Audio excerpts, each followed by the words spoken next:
오늘 우리에게 주시는 하나님 말씀은 마태복음 7장 1절에서 6절 말씀입니다. 제가 봉독하겠습니다. 하나님 말씀입니다. 비판을 받지 아니하려거든 비판하지 말라. 너희가 비판하는 그 비판으로 너희가 비판을 받을 것이요 너희가 헤아리는 그 헤아림으로 너희가 헤아림을 받을 것이니라. 어찌하여 형제의 눈 속에 있는 티는 보고 내 눈 속에 있는 들보는 깨닫지 못하느냐. 보라, 내 눈 속에 들보가 있는데 어찌하여 형제에게 말하기를 나로 내 눈 속에 있는 티를 빼게 하라 하겠느냐. 외식하는 자여, 먼저 내 눈 속에서 들보를 빼어라. 그 후에야 밝히 보고 형제의 눈 속에서 티를 빼리라. 거룩한 것을 개에게 주지 말며 너희 진주를 돼지 앞에 던지지 말라. 그들이 그것을 발로 밟고 돌이켜 너희를 찢어 상하게 할까 염려하라. 아멘. 제대로 비판하라는 제목으로 주의 말씀을 나누겠습니다. 제대로 비판하라는 제목으로 주의 말씀 함께 나누겠습니다. 우리 제가 계속 반복해서 우리 이 말씀을 붙들고 가지만 마태복음 5장, 6장, 7장은 전부 다 예수님의 설교 내용입니다.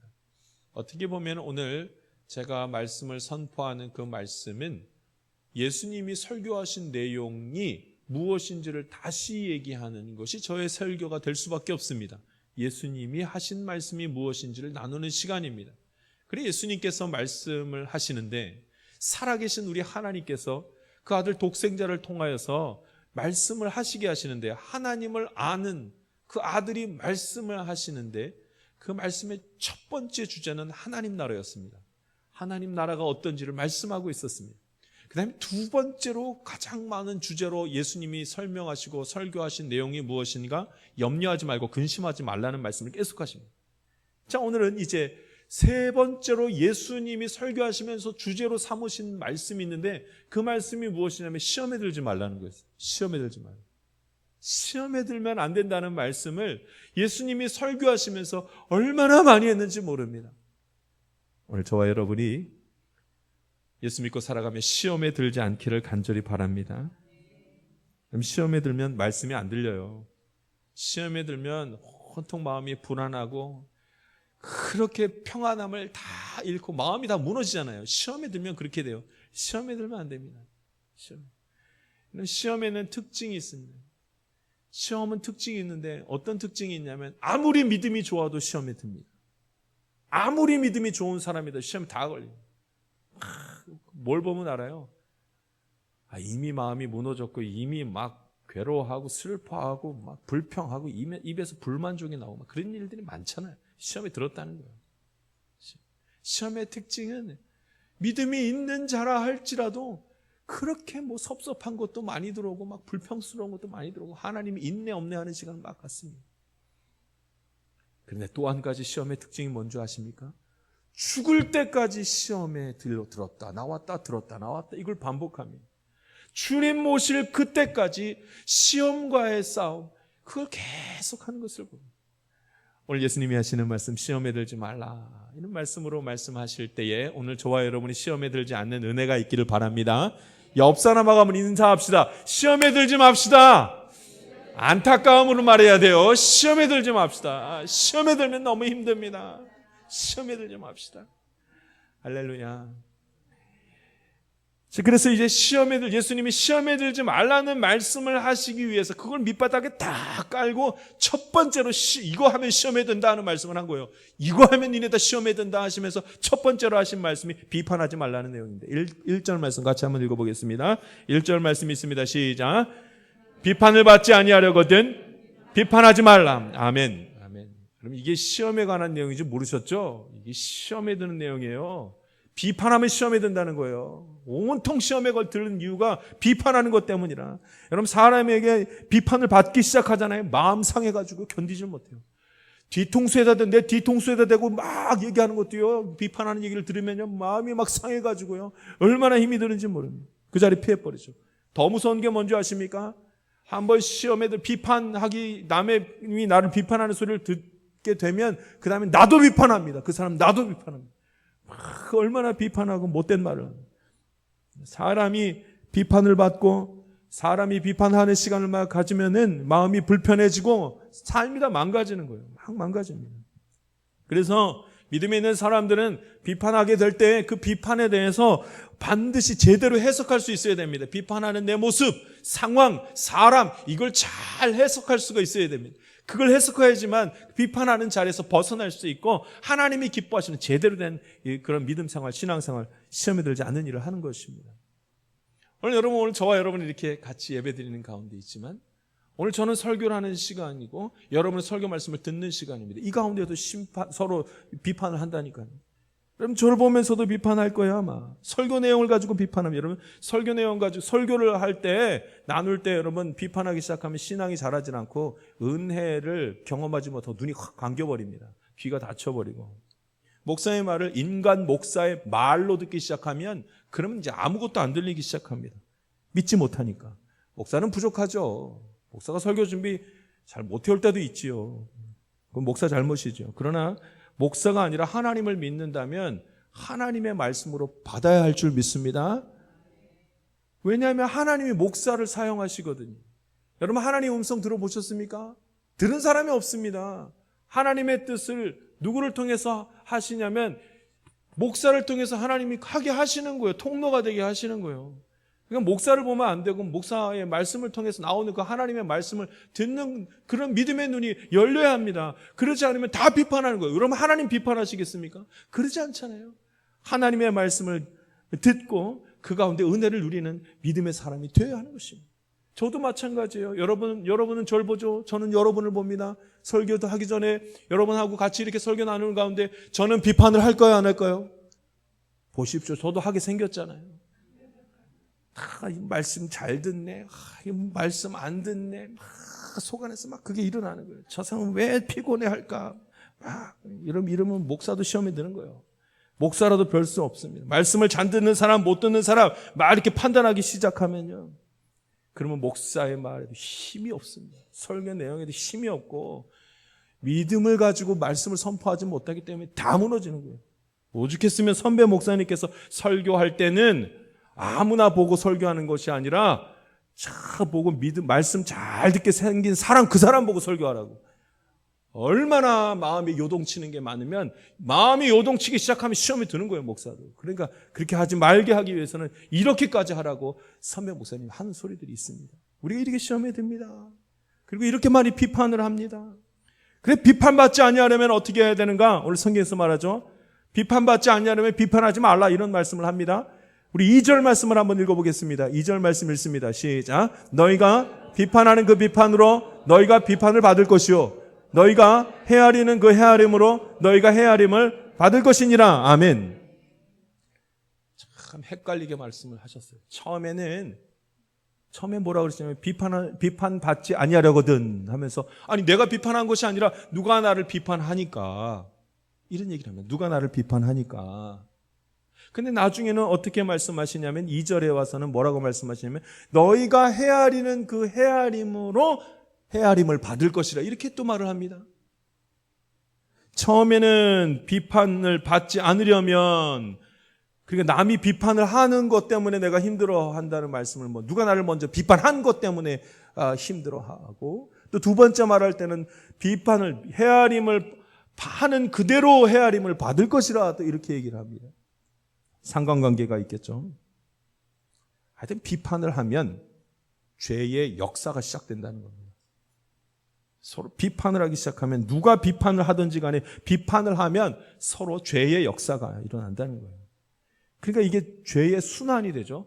비판하면 나도 비판하고 네가 비판하면 나도 비판하고 내가 비판하면 너도 비판할 것이고 이 돌아가 이게 계속 죄의 순환이 막 그 안에서 일어납니다. 죄가 전염돼서 나가는 거죠. 그러니까 너희가 헤아리는 그 헤아림으로 너희가 헤아림을 받을 것이니라. 그러니까 이제 끊을 수 있는 방법을 얘기하는 거예요. 비판을 끊고 죄의 순환을 끊을 수 있는 걸 예수님은 뭘로 풀어가라고 하냐면 먼저 잘 헤아려라는 얘기로 풀어가려고 하시는 겁니다. 잘 헤아려라. 오늘 저와 여러분이 잘 헤아릴 수 있는 힘이 있기를 원합니다. 이것 때문에 그렇구나. 저 사람은 이것 때문에, 저 상황은 이것 때문일 거야. 이걸 잘 헤아려야 비판을 받지 않고 헤아림을 나도 그렇게 받을 수 있다는 말씀을 합니다. 근데 이게 어렵죠. 남을 잘 헤아리는 게 너무 어렵습니다. 오늘 성경에서는 뭐라고 하는 줄 아십니까? 우리에게는 헤아릴 수 있는, 사람을 잘 헤아릴 수 있는 능력이 없다. 말씀이 내 안에 있어야지만 잘 헤아릴 수 있다는 얘기를 합니다. 또 말씀이에요, 또 말씀. 우리는요, 남의 잘못을 들춰내는 걸 더 좋아하고 남의 잘못이 왜 이렇게 크게 보이고 잘 보이는지 모르겠어요. 때로는 내 잘못을 감추기 위해서 남의 잘못을 크게 합니다. 여러분, 이건 가정에서도 벌어져요. 부모가 자녀에게도 그렇게 하고요, 자녀가 부모에게도 그렇게 합니다. 내 잘못을 감추기 위해서 막 이 앞 사람의, 나 말고 다른 사람의 그 잘못을 들춰냅니다. 이거 어렵다는 얘기예요. 헤아리는 것이 중요한데 이 헤아리는 것을 잘 못한다는, 인간이 안 된다는 거예요. 그 인간이 안 된다. 인간의 힘으로는 제대로 헤아릴 수가 없다. 이 얘기를 3절에 이렇게 하고 있습니다. 3절 말씀이 그 내용인데 3절 말씀 읽어보겠습니다. 시작. 어찌하여 형제의 눈 속에 있는 티는 보고 내 눈 속에 있는 들보는 깨닫지 못하느냐. 아멘. 티가 잘 보여요? 들보가 잘 보여요? 들보가 잘 보이는데 다 뭐를 본대요? 티를 본대요. 이건 안 된다는 거예요. 이거는 안 된다는 거예요. 들보하고 티하고 같이 있는데 뭐가 더 잘 보이냐? 티만 보인다는 거예요. 이거는요, 우리는 안 돼요. 헤아릴 줄 알아야 되는데 헤아리지 못하고 자꾸 다른 것만 본다는, 속뜻이 그렇습니다. 그러나 여러분, 우리는 아무리 잘 헤아리려고 해도 내 힘으로는 사람을 잘 헤아릴 수 없고 남편을 잘 헤아릴 수가 없고 아내를 잘 헤아릴 수가 없고 저렇게 하고 있는 자녀를 잘 헤아릴 수가 없습니다. 그래서 헤아리는 것이 불가능합니다. 그 가운데 무엇으로만 풀 수 있는가? 헤아림은 말씀이 그 안에 있어야지만 제대로 헤아린다는 거예요. 그 얘기를 비꼬아서 돌려서 예수님이 이렇게 말씀하십니다. 5절 말씀이 나오는데 5절 말씀 읽겠습니다. 같이 읽습니다. 시작. 외식하는 자여, 먼저 내 눈 속에서 들보를 빼어라. 그 후에야 밝히 보고 형제의 눈 속에서 띠를 빼리라. 아멘. 외식하는 자여, 이게 누굴까요? 누구를 향해서 예수님이 외식하는 자여 이렇게 말했을까요? 성경 보는 사람들이었어요. 서기관들과 바리새인들을 향해서, 성경 보고 믿음이 있는 사람들을 향해서 외식하는 자여. 왜 너의 들보는 보지 못하고 그렇게 티만 잘 보이냐? 내가 너를 볼 때는 너 믿음이 없다. 너 말씀이 없다. 왜 말씀 있는 척 하냐? 이거예요. 외식하는 자요. 말씀 보는 자들이요. 너희 말씀이 없는가 보다. 말씀이 없으니까 그렇게 티는 안 보이고 들보만 보이지. 이런 말씀을 하는 겁니다. 우리 주님께서 이 비판의 자리, 이 시험에 드는 것을 그 해결하는 방법을 헤아림으로 해결하라고 했습니다. 잘 헤아릴 수 있어야 된다고. 잘 이해할 수 있어야 된다고. 그런 이 헤아림을 잘 이해할 수 있어야 되는데 이게 잘 안 된단 말이죠. 말씀이 없이는 안 된다. 그렇게 말하는 거죠. 이 외식하는 자들아, 말씀이 있다면서 예배를 드린다고 하면서 왜 어찌하여 그렇게 티가 잘 보이냐? 말씀이 없구나. 처음부터 너희는 하나님의 말씀이 그 안에 들어있지 않았구나. 예수님이 지금 5절 말씀에서 그것을 다 얘기하고 계시는 거예요. 말씀입니다. 말씀이 들어있는 사람은 제대로 헤아릴 수 있다는 얘기를 5절 말씀에서 하고 있습니다. 말씀이 얼마나 중요한지를 지금 예수님께서 보여주시는 것이죠. 말씀이 들어있지 않으면 본능이 여러분, 말씀이 들어가면은 본능이 움직이는 게 아니라 생각이 움직이기 시작합니다. 그런데 말씀이 안에 없으면은 본능대로 하죠. 미워하는 사람은 미운 거예요. 싫은 사람은 싫은 거예요. 본능이 막 움직여서 마음대로 막 합니다. 비판하는 거 되게 쉽게 합니다. 그러나 여러분, 말씀이 그 안에 들어가기 시작하면 생각하기 시작하고 그 마음을 정리할 수 있는 힘이 생기기 시작합니다. 그러니까 말씀을 들어야 하고 말씀을 읽어야 하고 말씀을 묵상해야 됩니다. 여러분, 말씀을 가까이 하는 것은 신앙생활에 있어서 가장 기본이 되는 신앙 작업입니다. 이거는 없으면 안 됩니다. 내가 왜 이렇게 불안하고 왜 이렇게 근심하고 왜 이렇게 무섭고 뭐가 이렇게 다 꼬이는가?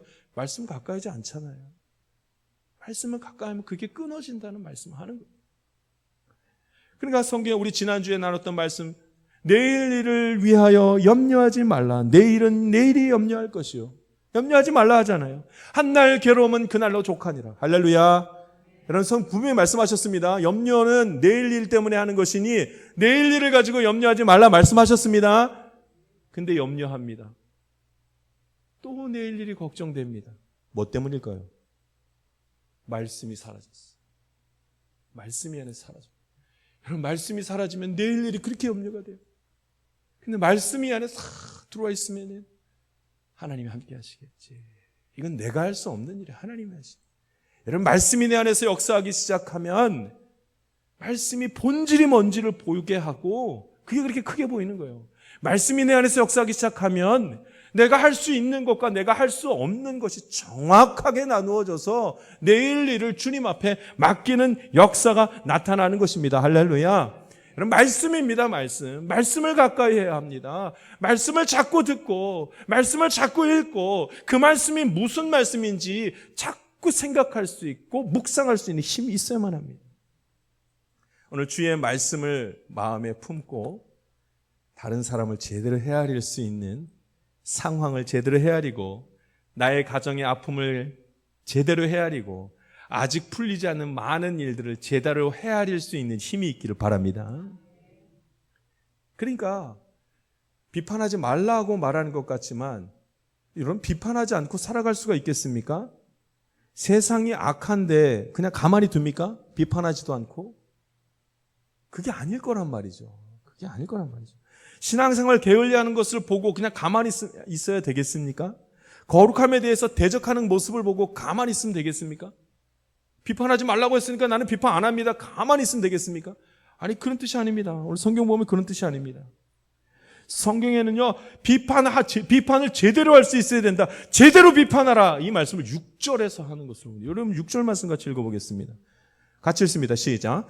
거룩한 것을 개에게 주지 말며 너희 진주를 돼지 앞에 던지지 말라. 그들이 그것을 발로 밟고 돌이켜 너희를 찢어 상하게 할까 염려하라. 아멘. 거룩한 것을 개에게 주지 말라 그러잖아요. 진주를 돼지 앞에 던지지 말라고 하잖아요. 이게 무슨 말이에요? 강하게 비판하죠. 거룩한 것은 말씀 아닙니까? 신앙, 믿음 이런 겁니다.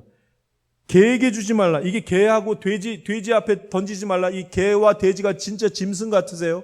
아닙니다. 이거 예수님께서 비유로 하신 말씀입니다. 여러분, 개하고 돼지는 지금 하나님을 멸시하는 사람들, 하나님이 없다고 하는 사람들, 예수 믿는 사람들을 핍박하는 사람들, 그 사람들을 향해서 뭐라고 말하냐면 개하고 돼지라고 얘기하는 거예요. 그러면 개하고 돼지라고 말하는 걸 봤더니 비판을 했어요, 안 했어요? 했죠. 그것도 아주 강하게 비판하는 것을 보게 됩니다. 하나님을 모르는 자들, 말씀을 전할 필요가 없다고, 이렇게 말씀이 들어가도 아무 소용이 없다고 생각되는 그런 이 사람들과 일들 있습니다. 그게 있습니다. 강하게 비판하잖아요. 개는 이방인들입니다. 하나님 멸시하는 사람들 개라고 표현하는 겁니다. 강하게 비판합니다. 정확하게 판단해야 되죠. 하나님을 멸시하는 자들과 가까이 하면 안 됩니다.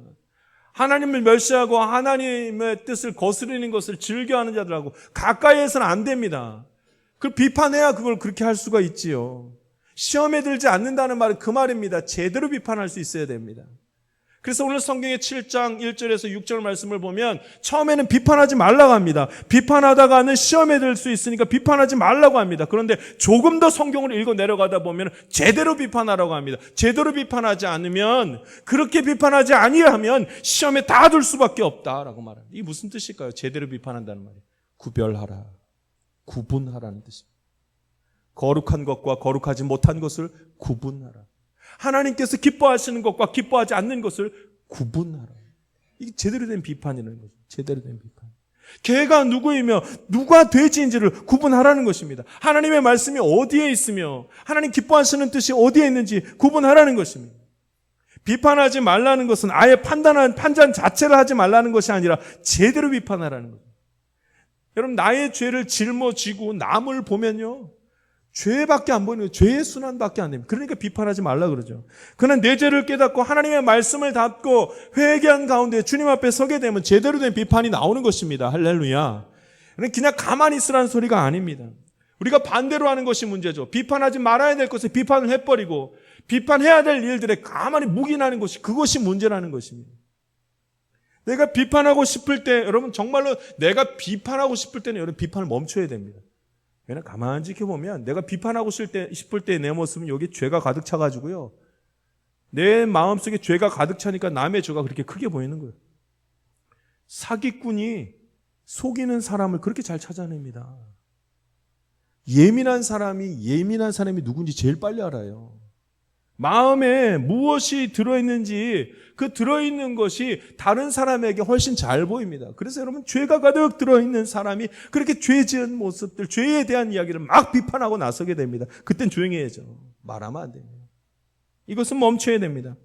죄가 죄를 만들어서 죄가 죄를 전가하면서 확장될 가능성이 많기 때문에 그러니까 될 수 있으면 비판하면 안 됩니다. 비판의 자리에 서면 안 됩니다. 그런데 여러분 비판해야 될 때가 있습니다. 그럴 때는 제대로 비판해야죠. 하나님의 말씀이 내 안에 들어서 하나님과 가까이 하는 가운데서 보면 어떻게 해야 되는지를 하나님이 기뻐하시는 것과 하나님이 기뻐하지 않는 것을 탁탁 구분해 나갈 수가 있게 되는 것입니다. 누가 개고 돼지인지 정확하게 구분하며 그 거룩한 자리에 어떻게 서야 되는지 하나님 말씀을 하십니다. 구분하게. 제대로 비판하는 것은 구분하는 것입니다. 구분할 수 있는 힘이 생기는 거죠. 지난주에도 잠시 말씀을 나눴는데 제가 남해 갔을 때 그 보리암이라는 그 절에 갔어요. 참 얼마나 아름다웠는지 몰라요. 그 절이. 우리나라 5대 절경을 가지고 있는 그 절 중에 속한다고 해요. 보리암. 아주 영험해요. 거기 가만히 서 있다 보니까 마음도 정리되는 것 같고 생각도 정리되는 것 같고 그래서 제가 목사님들하고 여기서 수련회 한번 했으면 좋겠다. 참, 여기 말씀 가지고 참 수련하면 이만큼 좋은 데가 어디 있을까 싶을 정도로 너무 아름다운 곳에서 제가 있었습니다. 근데 여러분 보리암하고 교회하고 다른 점이 있는 거 아세요? 그 보리암이 아무 쓸데없는 게 이유가 있습니다. 교회가 훨씬 권세가 있고 힘이 있는 이유가 있습니다. 아무리 영험해 보여도 아무리 내 마음과 생각을 잘 맑게 해주는 것 같은 그 보리암 같은 곳이 있다 할지라도 여러분 교회가 더 귀한 이유가 있습니다. 왜냐하면 교회는 세상을 구별할 수 있는 힘을 갖게 합니다. 구분하게 하는 힘을 갖게 합니다. 근데 보리암은 그러지 못해요. 왜냐하면 보리암은 보리암 자체가 세상과 구별되어 있는 곳이에요. 그냥 거기 가면은 보리암이 알아서 그곳에 가면 알아서 세상과 구별되어져 있기 때문에 세상과 떨어져 있기 때문에 거기 가면 세상하고 멀리 있는 것처럼 느껴지는 거예요. 교회는요. 교회는 아니죠. 세상하고 붙어 있습니다. 세상하고 붙어 있는 곳에 내가 들어가서 주의 말씀을 들었더니 세상과 하나님의 말씀과 하나님 말씀 아닌 것과 하나님 기뻐하시는 것과 하나님 기뻐하지 않는 것이 짝짝 구분이 되는 것입니다. 어디에 있을 때요? 교회에 있을 때. 내가 세상 가운데 있음에도 불구하고 주변이 온통 시끄럽고 죄악 가운데 신음하고 있는 것을 보면서도 교회 안에 나와서 예배를 드리고 말씀을 듣는 가운데 이제 구분이 되는 거예요. 이거 하나님 기뻐하지 않는. 제대로 비판하고 제대로 말씀 가운데 서는 일들이 나타나는 것입니다. 그 구분하는 게 중요해요. 제대로 비판하는 자는 구분할 줄 아는 자입니다. 여러분 시험에 들지 않도록 주의하라는 말씀이 오늘 성경의 말씀입니다. 우리는 죽는 날까지 시험 드는 일들로 인해서 어려움을 겪습니다. 이거 어떻게 하면 좋겠는가? 비판하는 것 때문에 어려움을 겪습니다. 여러분 말씀이 들어가 있을 때 이제 우리 구분하게 될 것입니다. 저건 안 된다. 이건 해야 된다. 아무리 힘들어도 이건 해야 된다. 이건 아니라. 아무리 절망 가운데 있는 것처럼 보여도 이건 아니다. 이건 하나님 기뻐하지 않는 것이다. 저와 여러분이 그런 믿음의 구별함이 있기를 바랍니다. 사람이 수술을 하면 전신 마취를 하고 수술을 하면 꼭 죽은 것 같습니다. 넋을 잃고 그냥 가만히 있죠. 아무 말도 하지 않습니다. 근데 이 죽은 것 같은 사람이 마취가 깨는 순간 첫 번째로 하는 말이 있습니다. 뭘까요? 죽은 것처럼 있다가 탁 눈을 떠가지고 이제 마취가 깨고 수술이 잘 마친 다음에 첫 번째로 하는 말이 있습니다. 아파 죽겠다. 아이고 아파. 여러분 죽은 사람은 아프다는 얘기 안 합니다. 죽었는데 뭘 아파. 그런데 수술을 하고 몸이 회복되려고 할 때 첫 번째로 하는 말은 아픈 것이 너무나 잘 느껴져서 아프다고 말해요. 말씀이 없는 사람은 꼭 죽은 것과 같아서 구분할 필요가 없습니다. 그냥 턱 넉넉히 살아갑니다. 그러나 말씀이 내 안에 들어가기 시작하면 아픈 것부터 먼저 느껴집니다. 그것도 제일 아픈 자리부터 먼저 느껴집니다.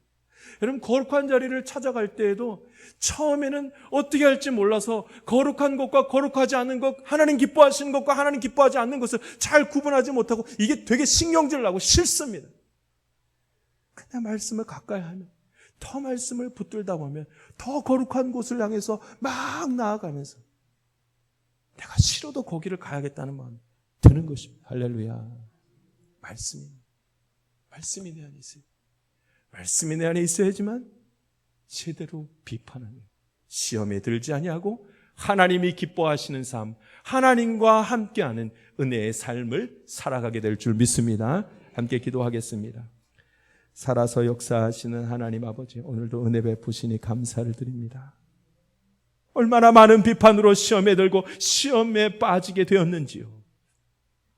이제는 말씀으로 제대로 된 비판을 하게 하시고 구별된 모습으로 교회를 세우고 가정을 세우고 나의 삶을 믿음으로 이끌고 갈 수 있도록 주님 인도하여 주시옵소서. 하나님 베푸신 은혜 감사드리며 예수님의 이름으로 기도하옵나이다. 아멘. 세상 가운데로 나아가는 성도 여러분, 우리가 가장 자주 하는 실수, 머릿속으로 하는 수많은 비판을 이제는 멈출 때가 되었습니다. 비판은 나를 병들게 하며 더 이상 평안을 이루지 못하는 근원이 됩니다. 그러나 내 안에 말씀이 들어가고 내 안에 하나님의 영으로 충만하게 되면 비판은 주의 길을 걷게 하고 하나님이 기뻐하시는 선택을 자신 있게 하게 합니다.